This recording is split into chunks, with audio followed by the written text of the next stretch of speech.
Well, I had been planning on speaking to the BBC this morning, but apparently I either had it off by 1 week or they've lost interest or something. So I'm not going to be talking to the BBC, but I've prepared a nice statement here, and I'd like to present it anyway. The questions they were going to ask me had to do with secession and with e-government.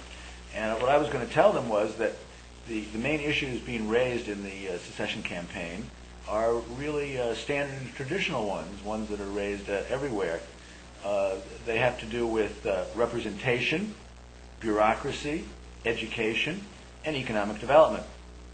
And as it turns out, almost all the candidates are raising these issues, although none of them, as far as I can see, has made any suggestion that would go any distance at all towards solving these problems. What mainly happens is people repeat kind of mantra type statements about what they think should happen. Education should be better, representation should be better, and so on. And then people let it go at that. And I don't really think that's enough. I think in order to address the problems in a serious way, their fundamental causes need to be understood, and then steps need to be taken that will eliminate or change or modify those underlying causes if we expect to get any change. Fortunately, the platform that I'm putting forward for the New Valley City, and which I would put forward for any city, old or new, involves three main elements. Those elements are technology, participation, and sustainability. By technology, I mean that we need to implement a universal and ubiquitous system of internet connectivity for all the residents of the city, not just the ones who are now able to take advantage of this technology. There are different ways that this could be done. One, which I don't think I support myself, but ought to be considered, is whether the city itself should become an ISP, an internet service provider, and provide at subsidized rates the internet connectivity to people who need that kind of subsidy. Another approach, which I do support, which I think has a lot of promise, would be to have the city organize all of the internet users and the other people in the city into what is essentially a large buying club, a municipal buying club, and then go to the wireless providers, the cable providers, the DSL providers, and say, we've got 200,000 or 300,000 people who want internet service. Can you give us a bulk rate for that? And of course, play the wireless people against the cable people, against the DSL people, against the satellite people, and say, well, we're getting a pretty good deal over there with the satellite people. Can you do better? Or work out an arrangement where all the modalities of internet connectivity provision are involved, and all means are used, and prices are still brought down because the city, as a large buyer, can do the same thing that a big corporation does when it buys paper clips or computers or whatever it buys. It says, we're going to buy a lot of this, we want a lower per unit rate. With a policy like that, with the city negotiating essentially on behalf of the residents of the city, it would be possible to not only provide internet connectivity for people who can't afford it now, but to lower the cost to people who already can afford it, so that all of the residents would benefit by lower internet rates. And in fact, the providers would benefit too, because the number of customers they'd have would be seriously increased. So and they would have more economies of scale, so they could make more money. The residents could get internet service at lower rates, and the city would be a big hero for having engineered this activity. So that's the first part of the technology picture, providing internet connectivity for everyone in the city. Of course, internet connectivity is useless unless you have something to connect it to, and I think that the city ought to get involved in the same way in making sure that everyone has a device to connect to the internet, whether that's a desktop computer, a laptop computer, a PDA, a mobile computer, or some kind of device that hasn't been developed yet but is in the process of being developed. The same economies of scale for the manufacturers and the same cost reduction for the residents would be possible if the city went to Dell or Gateway or Compaq or even IBM and said, we'd like to buy 300,000 computing devices. Can you give us a good price? In fact, not only would it be possible to get a good price, but it might be possible to get some computer manufacturer to say, we'd like to convince them to develop a new low-cost connection device, a handheld or a desktop unit or something that connected to televisions maybe, that would be available for $100 or $200 for people to buy or lease or rent, or have the city buy and lease or rent to the users. The point here is to get everyone connected to the internet as cheaply and efficiently as possible, with the city playing a role that doesn't usurp the function of the private sector, either in the provision of the internet connectivity or in the provision of the computing devices, but instead uses the city as a means of facilitating the collective activity of the residents in purchasing for themselves this kind of technology to connect them to the internet. That's the core basis of my whole approach: universal, ubiquitous internet connectivity for everyone within the city. Once that's been done, a whole new world, several new worlds open up that can provide efficiencies and cost reductions and benefits to everyone involved. The first one I'd like to see, of course, is e-government. Once everyone has the internet connectivity, they can access government services, they can get information, they can fill out forms, they can carry out their responsibilities and take advantage of their rights as citizens and residents through the internet. This means they won't have to travel to any one place. They won't have to wait a long time to get forms. They won't have to wait a long time for the forms to be processed or for the results to be entered into the processes of government.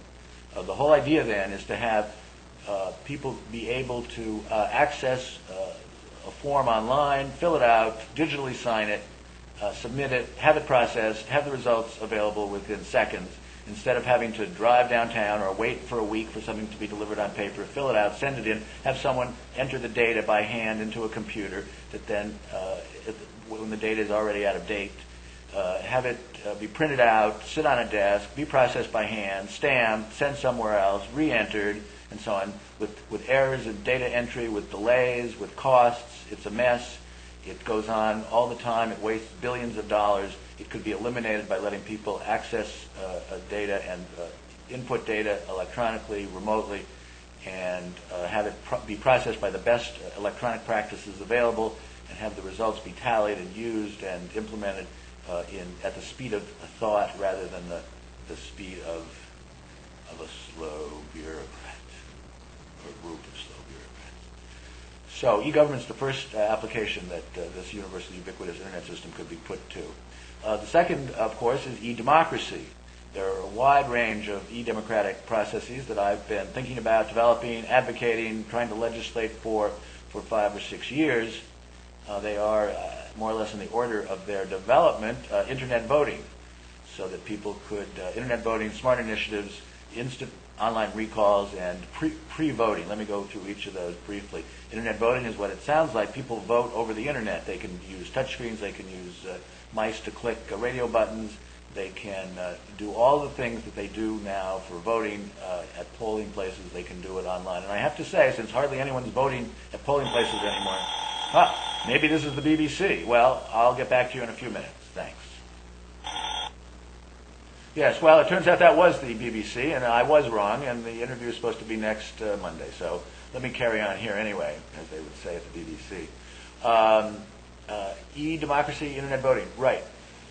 So that's the idea. People would be able to vote from their homes, their offices, their cars, their cottages in the woods, from airplanes, wherever they happen to be, whenever they wanted to within the specified voting time. And I think that this would increase voting participation, which is now abysmally low. In Los Angeles County, 24% of the registered voters voted in the spring primary, because only 71% of the people who are eligible to vote register to vote.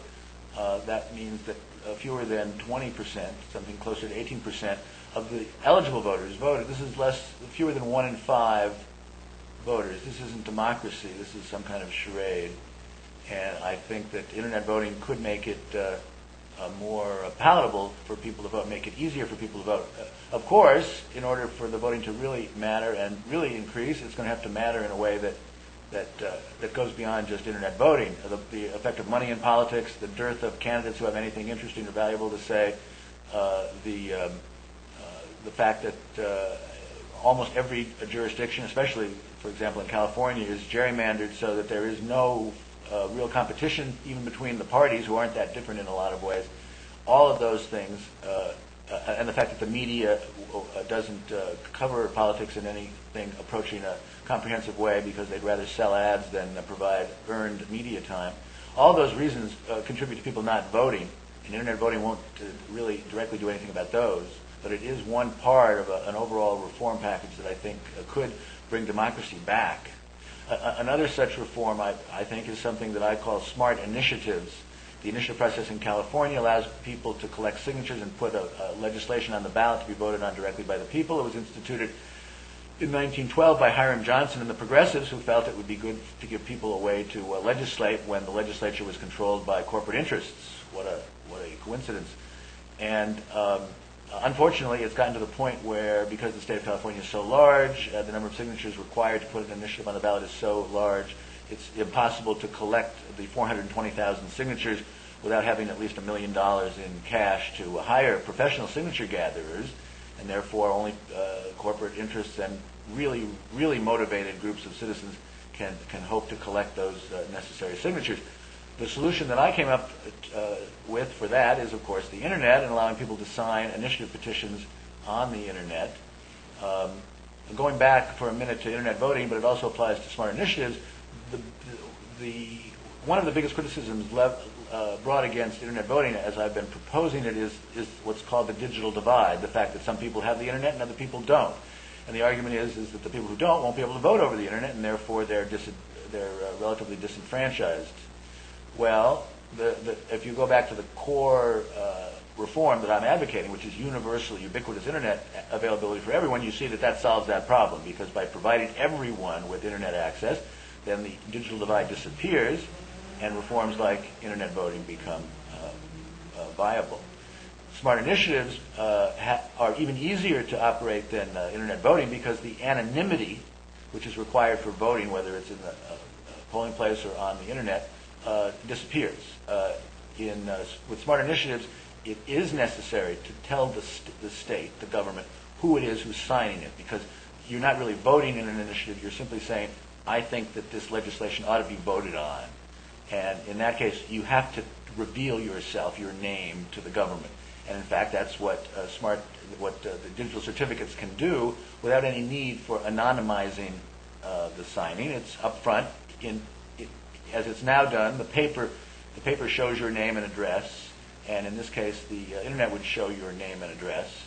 But the difference would be that you could, that instead of having to sign a petition after you've been harassed by someone outside the post office or a supermarket on your way in while you're in a rush, and that person has a few seconds to tell you what it's about, you could go to the site on the Internet of the proponents of the initiative, read the initiative, read all about it. You could go to sites that think it's a bad idea and find out why people think you shouldn't sign it.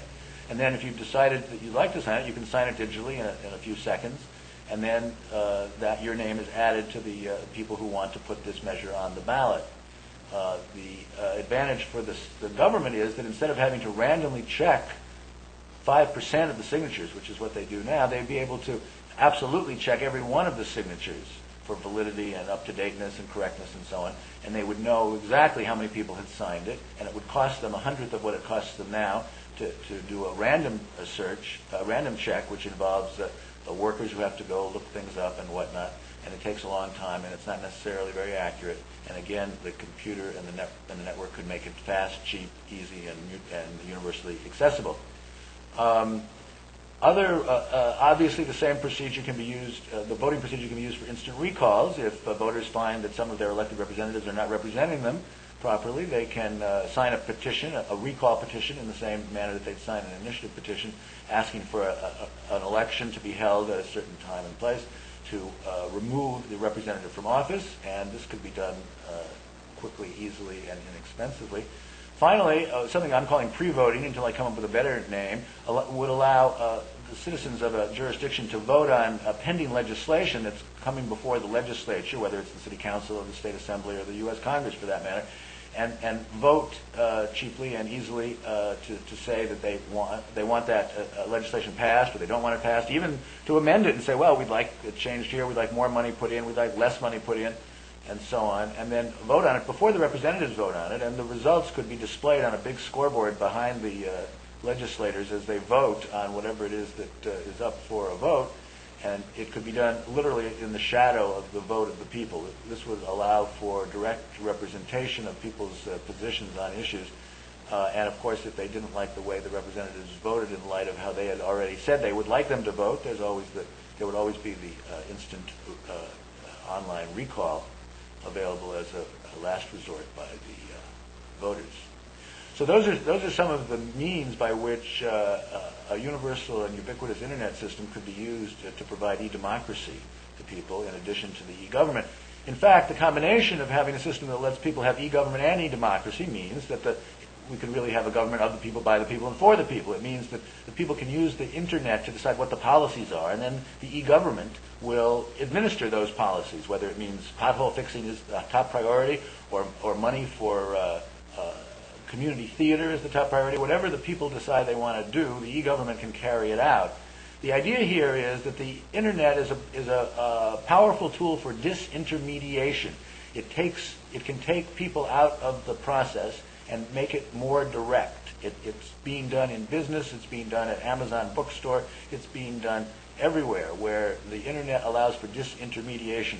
The two main categories of people that get disintermediated in e-government and e-democracy are bureaucrats and politicians, respectively. And the functions that that type of person provides in terms of data assimilation and processing and output can be subsumed by the computers and the network, so that people's desires and interests and preferences can be directly recorded, directly tabulated, directly implemented, and the need for bureaucrats to stamp pieces of paper over and over again, or the need for politicians to accept money to get into a position where they can offer people things that they don't often deliver, or they often don't deliver, and then have the people have to beg them to represent them, can be eliminated with direct government and direct democracy mediated by the internet. That's what I'm proposing, and if people think it's a good idea, they ought to support my efforts to propose it and implement it. The next part of my three-part approach, which is technology, participation, and sustainability, has already been covered pretty well here. Participation means using the technology to participate in the decisions that affect one's own lives, and the lives of one's family, one's neighborhood, and so on. So that under this system, people would be, in their households, would make decisions for the household. People in neighborhoods could be aggregated electronically to make decisions for the neighborhood, whatever they want to decide within the parameters set by the whole city for neighborhood autonomy, things that neighborhoods can decide. Maybe whether you can paint your house purple, or maybe whether you can let your lawn grow too long. Those are things that neighborhoods ought to decide, I think. I mean, really, I think people ought to decide them themselves, but let's just say that neighborhoods can decide whether or not people should allow their lawns to be too long. That can be voted on. How long they can be decided on within the neighborhood, aggregated through the internet. Neighborhoods ought not to be able to decide how wide roads could be, or even how low trees can hang over the roads. Those are things that relate to public safety and public convenience and transportation and so on. Those things ought to be decided on a citywide basis. But some things should be decided on a neighborhood basis, some on a citywide basis, others perhaps on a borough basis about economic development, or whether people ought to, whether police ought to monitor criminal activity in a certain way within a certain neighborhood or a certain borough. I think that with an internet system of the type that I've outlined, there can be cascading responsibilities and responsibilities, so that people in each appropriate sized area can decide for themselves how they want to be managed, governed by themselves, and they can do that. The advantage of this, on top of all the palpable benefits, is that people will no longer be able to complain about the fact that they're not being represented and that downtown is taking over and so on. This lets people decide things in the areas that are appropriate for them to decide them, and there are things for the whole city to decide. Those can be decided by everyone in the city and so on. And I think that would solve that problem by using an innovative technology and an innovative way of political organizing that lets people make decisions that affect them directly. Finally, what I want to talk about is sustainability. This is related to, but not really the same thing as any of these other issues that directly and principally involve the internet. Sustainability means following policies that will allow for continued human habitation within a particular area. It means not grinding everything up and turning it into garbage and then moving on to some other place. There is no other place to move on to anymore. And so sustainability becomes very important. This translates into a need for renewable energy resources. It means solar energy, hydrogen energy. It means wind energy in places that have a lot of wind. And it does not mean burning up fossil fuels and polluting the earth with the transportation system that carries the fossil fuels around and endangering the future existence of the planet by creating over and over again situations where the struggle for oil resources puts the world on the brink of nuclear war and the destruction of everything. I think that's too high a price to pay to drive around in an SUV whenever you want to, wherever you want to. I think there are other ways of transporting people and goods and information that make a lot more sense and that can provide a viable, long-term, sustainable future for people. In particular, I think that using solar energy as a way of generating electricity, photovoltaic electricity, is a very good idea and should especially be used in the San Fernando Valley, where there's plenty of solar energy almost every day of the year, which can be converted into electricity. The electricity can be converted into to serve the particular needs for various functions, and I think that's important to be done. On top of that, there's a big Siemens Shell solar fabrication plant in Northridge, which can be used to build these systems so that the workers can have jobs and shareholders can have money, and people all over the world, starting with the valley, can have solar panels. They need to convert the sunlight into electricity, and it would be a win-win-win situation for everybody that way. The other main way that I'd like to see sustainability established is by limiting the amount of travel that people do in automobiles and maximizing the amount of telecommuting, teleeducation, telemedicine, as well as the e-government and e-democracy that I've already talked about. By letting people sit at their computers and use cameras and voice-over IP systems to talk and send their image and their voice anywhere in the world, and to send and collect and transmit information anywhere in the world. It's not necessary to travel so much, to drive so much, to burn up so much fossil fuel. And I think that by sending electrons around the world instead of people, it's possible to save a lot of energy, time, and trouble. The slogan I use for that is that you can be there without going there. I'm wherever you are now in terms of my voice and my image, and there was no need for me to travel to the hundreds of places that are seeing this now. This has obviously been demonstrated for over 50 years by television, so that a person can tell, Milton Berle could tell a joke in New York, and people could hear it all over the country. And they didn't all have to travel to New York, and he didn't have to travel to all the different places. Telecommunications networks are really good at that. They can send information, they can send a voice, and they can send pictures now through the internet anywhere in the world, from any other point in the world. And this technology means that we no longer have to Milton Berle didn't have to go in vaudeville and travel from city to city and pack and unpack his trunk 100 times to tell the same joke to people. He could tell the same joke to people once in New York, and everyone would hear it and either laugh or not laugh. And I think with the advent of the internet and webcams and microphones and so on, it's possible for all of us to do now what only Milton Berle could do in 1948. And I think we all should. And there's no reason why people need to get in their cars and drive in 10 miles in traffic and take 2 hours to drive the 10 miles and then sit at a cubicle with a telephone and a computer and compute and telephone, when they could stay home and do the same thing and be more comfortable and be with their family and travel less and use less energy. And I think all of that comes under the rubric of sustainability. And I think if we move in that direction towards more sustainable culture and government and economy that we'll all be better off in the long run. We'll even all be better off in the short run because the advantages will start accruing right away, I think. So those are the three principal points of my platform: technology, participation, sustainability. Taken together, I think they synergize very nicely, and they can provide a sustainable, participatory, high-tech environment in which people can pursue their personal goals and their collective goals and reach them in a way that's not possible under the current set of institutional arrangements that I'm trying to reform, and that I think you, if you'd like to see any of this happen, ought to be trying to reform also. Specifically, if you want to get more information about what I'm talking about, you can go to some websites. The first one is http://sfm.lpbn, which is probably the site you've been watching this video off of. It's my Campaign for Mayor website. You can go there. As soon as this election is over on November 6th, I'm going to be setting up a new organization called Coalition for HRX.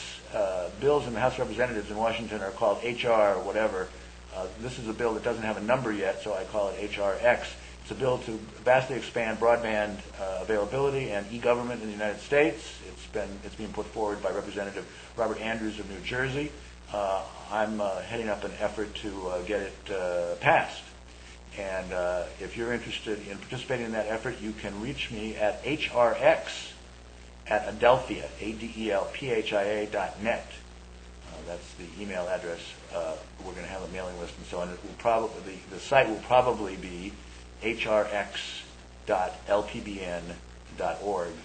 On a lighter note, I'm also going to be organizing 2 or 3 additional sites. One is called Etopia Talk. Its website, of course, will be etopiatalk.lpbn.org. Also something called Etopia Soap, all one word, ETOPIASOAP, .lpbn.org, which is going to be an interactive soap opera, which is going to use some of this technology, but in a creative, artistic way instead of a political way. And beyond that, I'm hoping to set something up called Etopia School at etopiaschool.lpbn.org, which will be focusing on distance learning and education for people of all ages, in all subjects, all over the world, in all languages, to help them learn more things about more things, so that they can live better and fuller lives. That's what I was going to tell the BBC this morning. While I was off camera, I got a call from them reminding me, as I said, that I was supposed to talk to them a week from now. So you're welcome to watch this tape, which I'm sure you already have, if you're at this point. And I'll let you know later when the BBC is going to be broadcasting what I say to them next week. And until then, don't forget that you can be there without going there. Thank you very much.